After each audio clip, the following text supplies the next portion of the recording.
മനുഷ്യനിൽ നിന്നും കിട്ടുന്ന ആശ്വാസവാക്കുകൾക്കും കരുതലിനും ഒരു പരിമിതിയുണ്ട്. പക്ഷേ ദൈവസന്നിധിയിൽ ദൈവത്തോട് അടുത്ത് ചെല്ലുന്നവരോട് ദൈവവും അടുത്തു വരുന്നു എന്ന് നമുക്കൊക്കെ അറിയാം. ബൈബിൾ ഇപ്രകാരം ഒരു വാക്യമുണ്ട്: അധ്വാനിക്കുന്നവരും ഭാരം ചുമക്കുന്നവരുമായുള്ളവരെ എൻ്റെ അടുക്കൽ വരുവിൻ, ഞാൻ നിങ്ങൾക്ക് ആശ്വാസം നൽകും.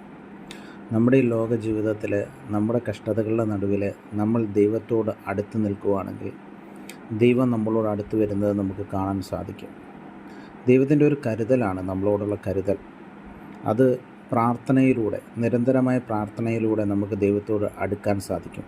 നമ്മുടെ ചിന്താകുലങ്ങളും നമ്മുടെ ലോകപരമായിട്ടുള്ള ചില ചിന്തകളൊക്കെ മാറ്റിവെച്ച് ദൈവത്തിലേക്ക് നമ്മളെ അടുപ്പിക്കാൻ ഈ പ്രാർത്ഥനയ്ക്ക് സാധിക്കും. നമ്മൾ ഓരോരുത്തരും ആദ്യം ചെയ്യേണ്ടത് ദൈവത്തോട് അടുത്തു ചെല്ലുക എന്നുള്ളതാണ്. അപ്പോൾ നമ്മുടെ ആവശ്യങ്ങൾക്ക് വേണ്ടി ദൈവം ഇറങ്ങി വരുന്നത് നമുക്ക് കാണാൻ സാധിക്കും. ദിവസങ്ങളിൽ ദൈവം നിങ്ങളെ അതിനായി ഒരുക്കട്ടെ എന്ന് പ്രാർത്ഥിക്കുന്നു. ആമേൻ.